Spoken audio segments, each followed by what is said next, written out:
Você está no canal do Próspero e tudo é futebol aqui.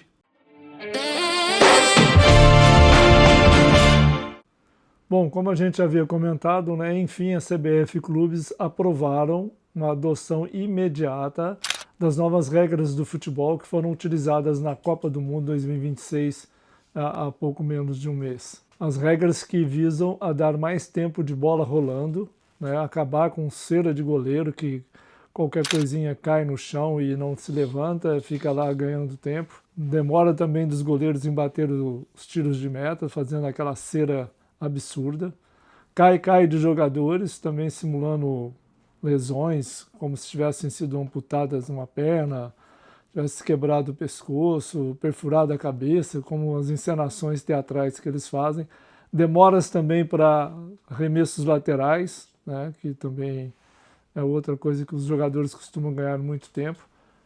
Também substituições, o cara para sair do campo demora uma eternidade até entrar. Então essas regras, são 10 regras, um conjunto de 10 regras que foram adotadas na Copa do Mundo com muito sucesso e começam a valer para já no futebol brasileiro. As regras foram aprovadas nesta segunda-feira numa reunião da CBF com os clubes.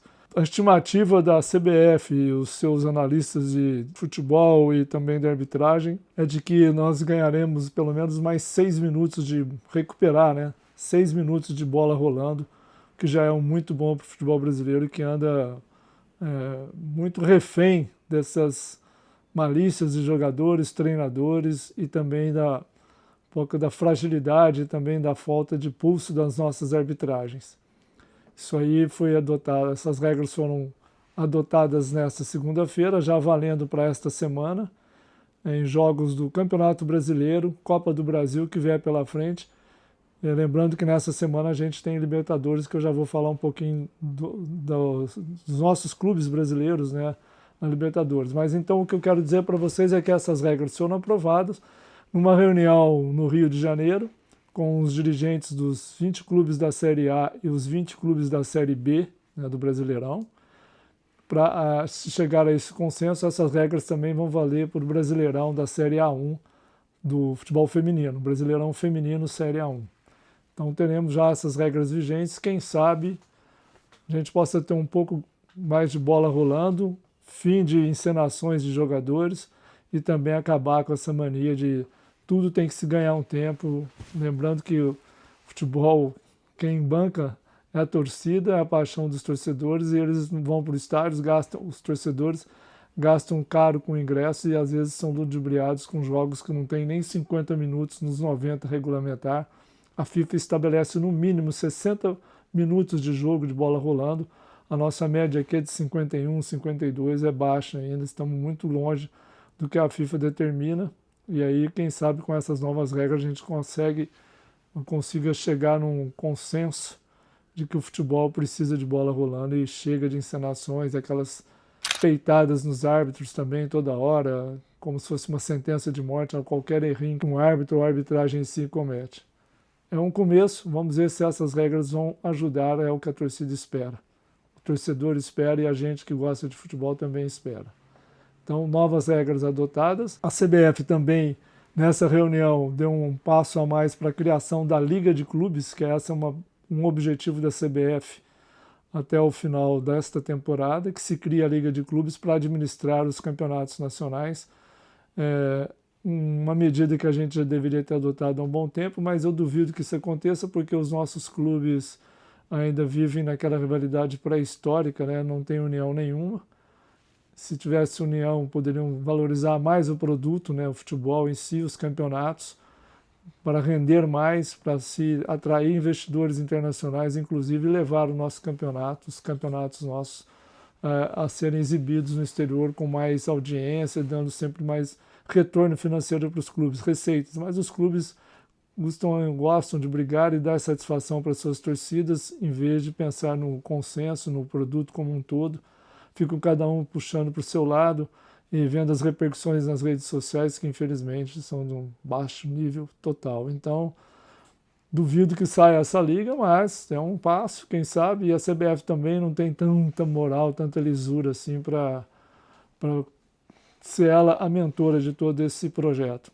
Acho que caberia uma união mais dos clubes, né, eles em si, e eles chegarem na CBF, por a CBF como mediadora e não a CBF como a propositora da nova liga de futebol, aí já pensando apenas nos clubes. Lembrando que essa semana a gente tem Libertadores, mudando um pouco de assunto, saindo das regras novas do futebol, indo para Libertadores, que a gente tem clubes brasileiros envolvidos: Flamengo, Palmeiras, Corinthians, Cruzeiro, Mirassol e Fluminense. É o início do mata-mata na Libertadores, com confrontos um pouco complicados. O mais esperado, o mais aguardado é Cruzeiro e Flamengo, que já um deles vai cair fora já nessas oitavas de final. O primeiro jogo em Minas, nesta quarta-feira, o segundo no Rio. Cruzeiro e Flamengo. O Flamengo vem de uma série de críticas e também de resultados ruins nas últimas competições. Perdeu a Supercopa do Brasil para o Corinthians no início do ano, perdeu a Recopa Sul-Americana para o Lanús da Argentina também no começo dessa temporada. Foi eliminado nas oitavas de final, na fase de mata-mata, início da mata-mata, pelo Vitória da Bahia, na Copa do Brasil, e agora tem a Libertadores e o Brasileirão pela frente. Se por acaso o Flamengo for eliminado pelo Cruzeiro, nesta fase de oitavas de final, certamente cabeças vão rolar na Gávea, é de se esperar, porque o Flamengo só teria pela frente o Brasileirão nessa briga que ele está travando diretamente com o Palmeiras. Então que fique bem esperto o Flamengo nesse confronto com o Cruzeiro. Cruzeiro que investiu pesado, gastou muito para esta temporada, tem altas pretensões, quer chegar longe na Copa do Brasil, quer chegar longe na Libertadores e infelizmente não vai brigar pelo Brasileirão porque teve um péssimo início de campeonato quando o Tite ainda era o treinador do Cruzeiro. Outro jogo que chama a atenção é o Corinthians contra o Rosário Central. O Corinthians vai jogar o primeiro jogo lá, no Rosário. Lá não é fácil. Dizem, quem conhece o estádio do Rosário fala que aquilo lá é o verdadeiro inferno para os times visitantes. É o time do Di Maria. Então o Corinthians deve passar apertado por lá, ainda mais sem Yuri Alberto machucado e provavelmente sem Memphis Depay, que ainda não renovou seu contrato, está num imbróglio danado. O jogo é quinta-feira do Corinthians, se não me engano, é quinta.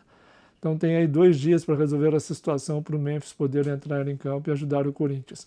Outro jogo também que chama atenção é Palmeiras e Cerro Porteño, não pelo adversário em si do Palmeiras, mas pelo momento que o Palmeiras está vivendo aí de incertezas, altos e baixos no Brasileirão, torcida um pouco desconfiada, mas o Palmeiras tem que fazer o resultado em casa contra o Cerro Porteño nesta quarta-feira, sob pena aí também de ter uma temporada muito conturbada logo de cara nesse início de mata-mata da Libertadores. Aliás, é o título que a presidenta não tem, a Leila Pereira, ela quer muito, por isso bancou e gastou muito dinheiro para montar esse time, e é um título também que o Abel Ferreira quer conquistar de novo, ele que já conquistou 2 vezes pelo Palmeiras, quer tentar novamente essa conquista e fala que é um dos grandes objetivos dele nessa temporada.